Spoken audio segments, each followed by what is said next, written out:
What if I told you that the stew most associated with Lexington was originally made from squirrels and served to soldiers during the Civil War, and that a Lexington chef became so famous for making it that a Kentucky Derby winner was named after him? That the only soda ever invented in Kentucky was created by a man who sued Coca-Cola and won, then traveled to Europe to find a better idea? That a cheese spread invented in Clark County became the defining dip of Kentucky sports culture? Lexington, the bluegrass, horses, bourbon, and food that the rest of the country is still discovering. According to culinary sleuths, burgoo's name likely comes from an oatmeal porridge that sustained Scottish and French sailors. In Kentucky, however, burgoo bears no resemblance to its potential predecessor. Some say it was invented by a Frenchman named Gus Jobber during the Civil War. Made with whatever gamey meat, like squirrel and fowl, he could scrounge up as a meal for soldiers. Others say it was the invention of freed slaves, who would make big batches of burgoo for livestock sales. And yet another theory claims the dish can be traced back to Native Americans, who prepared it as a hunting stew. Following Jobber's death, the mantle was passed on to Lexington's James T. Looney. That eventually inspired the name of the racehorse Burgoo King, which would go on to win the first two legs of the Triple Crown, including the Kentucky Derby, in 1932. At its most basic, burgoo is a thick stew full of meat, vegetables, and spices. The versions of yore likely included game meats such as squirrel, venison, opossum, and raccoon, while today's recipes include chicken, beef, and pork. The rule is no fewer than 3 meats. A spoon must stand upright in a finished burgoo. If it doesn't, it isn't done. The most famous spot to enjoy burgoo during racing season is Keeneland Racecourse, where the track has been serving the same recipe for Kentucky burgoo since the 1930s, going through between 90 and 100 gallons of the stew each day of race week. According to Russ Kennedy, the current burgoo king of Kentucky, burgoo is distinctly Kentucky. The formula for Ale 8-1 was developed by soda bottler G.L. Wainscott in the 1920s. Wainscott, who had been in the soda business in Winchester, Kentucky since 1902, had developed Roxa-Cola, his previous flagship product, in 1906. Roxa-Cola's success in the cola market spurred a lawsuit from the nation's largest cola company. Wainscott stood tall and was successful, winning not only the lawsuit but also an appeal. Score 1 for the small and bold. His quest took him to Northern Europe where he discovered ginger beer. He worked to perfect his recipe until he found it. The combination of ginger with citrus was just right, not too hot and not too sweet. With his vision now bottled, he had to find a way to introduce it. The 1926 Clark County Fair was the ideal place as everyone would be there. To draw attention to his product tasting, Wainscott held a contest to name his new recipe. A young fairgoer thought the newest innovation in soft drinks should be called what it was, the latest thing. The entry, chosen above all others, was a late one, 1920s slang for the latest thing in soft drinks. Wainscott began bottling Ale 8-1 in 1926. The Ale 8-1 recipe is a closely guarded family secret. Reportedly, only former company president Frank A. Rogers III and his son, current President Fielding Rogers, know its exact composition. The recipe is mixed by hand by one person in a locked room at the top of a spiral staircase in the Winchester bottling plant. Some Kentuckians are fond of mixing Ale 8-1 with one of the Commonwealth's many bourbons, such as Maker's Mark, Wild Turkey, or Buffalo Trace. This concoction has come to be known as the Kentucky Cocktail. Winchester is 30 miles east of Lexington. Kentucky has an official state drink, and it's Ale 8-1. In the 1930s, a man named Johnny Allman was working at a restaurant called the Driftwood Inn on the Kentucky River in Clark County, the same county that would later produce Ale 8-1. Allman developed a cheese spread: sharp cheddar, cream cheese, garlic, a splash of flat beer, cayenne pepper, and a combination of spices that he kept to himself. He served it cold with saltine crackers. The beer cheese spread. It became the defining snack of the Lexington area and of Kentucky sporting culture. Beer cheese spread to the restaurants and bars of Lexington, where it became the automatic table presence at every establishment that served food alongside the game. It is at every UK basketball watch party. It is on every Kentucky Derby buffet table. It is in every grocery store in central Kentucky in the refrigerated case next to the deli meats. The Winchester Drive-In, the successor to the Driftwood Inn, operated on the same stretch of the Kentucky River, served Johnny Allman's original recipe for decades.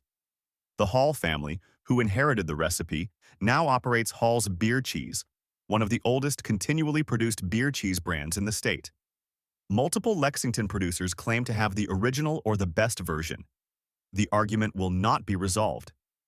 Beer cheese is now sold nationally, appearing at specialty food stores and at grocery chains across the South and Midwest.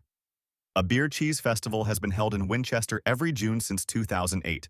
There is a restaurant at Keeneland Racecourse in Lexington that is not open to the public during race meets. The Keeneland Track Kitchen is a cafeteria that opens at 5:30 a.m. every morning during training season, serving the jockeys, exercise riders, grooms, hot walkers, and backstretch workers who arrive before dawn to prepare the horses for morning workouts. It is the food of the working horse world, the people who handle 1,200-pound thoroughbreds in the dark before most of the city is awake. The Track Kitchen menu is specific: country ham biscuits, eggs cooked to order, grits, biscuits and gravy, strong coffee. It is Southern breakfast food served at a price and a pace calibrated to people who need to be on a horse before 6 a.m. The atmosphere is unlike any restaurant in Lexington. Trainers who have been in the business for 50 years, teenagers learning the trade, jockeys who weigh 114 pounds and are carefully managing what they eat. During public race meets in April and October, the Track Kitchen opens to visitors. People come specifically for the experience, to eat country ham and grits in the pre-dawn dark surrounded by the people who make Keeneland run. It is one of the most specific dining experiences in the American South and one of the least known outside of horse country. Lexington is not a bourbon town the way that Bardstown, 60 miles to the southwest, is a bourbon town. Bardstown calls itself the bourbon capital of the world. Lexington is surrounded by distilleries: Buffalo Trace in Frankfort, Woodford Reserve in Versailles, Wild Turkey outside Lawrenceburg, and serves as the hub from which most visitors explore the Kentucky Bourbon Trail. But bourbon belongs to Lexington in a different way. The limestone filtered water that flows through the Bluegrass region is the reason bourbon is made here and not somewhere else. The limestone filters out iron, which turns whiskey black, and adds calcium and magnesium, which feed the yeast and accelerate fermentation. The corn that goes into Kentucky bourbon is grown in the same bluegrass soil. The white oak barrels that age the bourbon absorb the minerals of the Kentucky climate. The mint julep, the cocktail of the Kentucky Derby, the cocktail of Lexington's spring racing season, is bourbon, mint, sugar, and crushed ice in a silver cup. It is served at Keeneland in April. It is served at Churchill Downs on the first Saturday in May.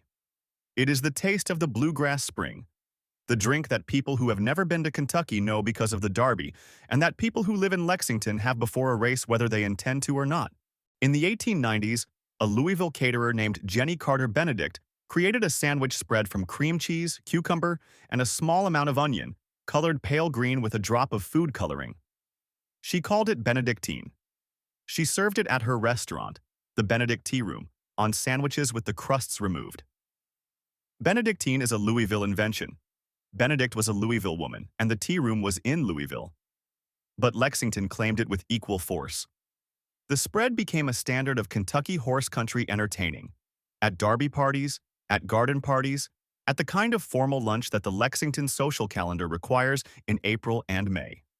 It appears on finger sandwiches at every event in central Kentucky where someone is trying to impress guests.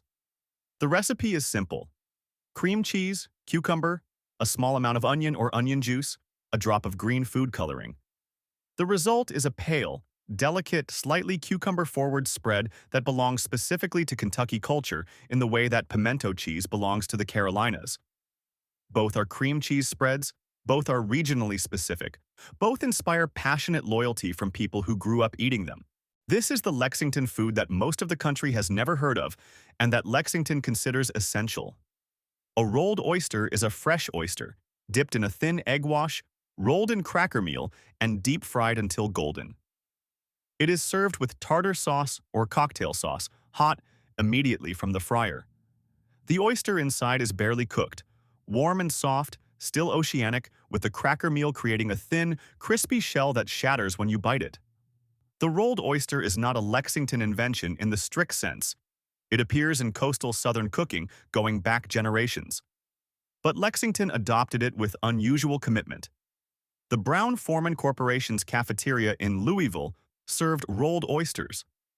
Lexington's old restaurants, the ones that fed the horse world and the bourbon world and the university world, put rolled oysters on menus and kept them there through decades when the rest of the country moved on. Today, rolled oysters appear at Lexington establishments that take Kentucky food traditions seriously. They are the oyster preparation that the landlocked city in the middle of horse country decided was its own and has refused to give up. 30 miles southwest of Lexington, in the village of Pleasant Hill, the Shakers built a community that lasted from 1806 until the last member died in 1923. The United Society of Believers in Christ's Second Appearing, the Shakers, were a celibate communal religious sect who valued simplicity, labor, and the belief that doing ordinary things perfectly was a form of worship. Their food reflected this. Shaker cooking at Pleasant Hill was the cooking of people who grew everything they ate, preserved everything they grew, and cooked with the conviction that simple food made correctly was worth any amount of effort. Shaker lemon pie, a double-crust pie filled with whole lemon slices macerated in sugar, is the most famous product of the Pleasant Hill tradition. It is intensely lemony, slightly bitter from the peel, and unlike any other American lemon pie. Pleasant Hill is now a living history museum, the largest collection of original Shaker architecture in the world.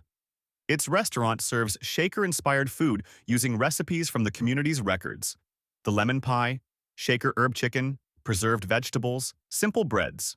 Transparent pie is the Kentucky dessert that nobody outside the region knows and that nobody inside the region can fully explain. A transparent pie is a custard pie. Butter, sugar, eggs, and cream mixed and baked in a pastry shell until the filling sets to a translucent, golden custard. The name comes from the filling's appearance when it bakes. It becomes almost clear at the edges, catching the light in a way that solid custard fillings do not.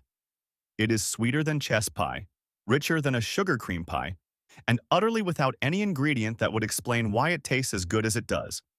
Transparent pie appears in Kentucky cookbooks going back to the 19th century. It is most strongly associated with Winchester and Clark County, the same area that produced Ale 8-1 and beer cheese, where families have been making it for generations using recipes passed down without measurement. As sweet as you want it is the standard instruction for the sugar. The result varies. The family version is always correct. Lexington does not need to explain itself. It has horses and bourbon and a food culture built around both. Around the people who work the horses before dawn and eat country ham biscuits at 5:30 a.m. Around the spring racing season that brings out the mint juleps and the Benedictine sandwiches and the rolled oysters. Around the Keeneland crowds that eat burgoo from iron kettles while the horses warm up on the track. The stew, named after a Lexington chef, won the Kentucky Derby in 1932, and nobody outside Kentucky knew the chef's name. The soda, invented 30 miles away, is the official state drink, and most Americans have never tasted it. The beer cheese that Clark County produced has spread to national specialty stores from an origin nobody outside central Kentucky could locate on a map. Not every city has a stew that requires a spoon to stand upright before it is considered finished. Not every city's most famous cheese spread was invented by a man who kept the recipe to himself and served it cold with saltine crackers at a restaurant on a river.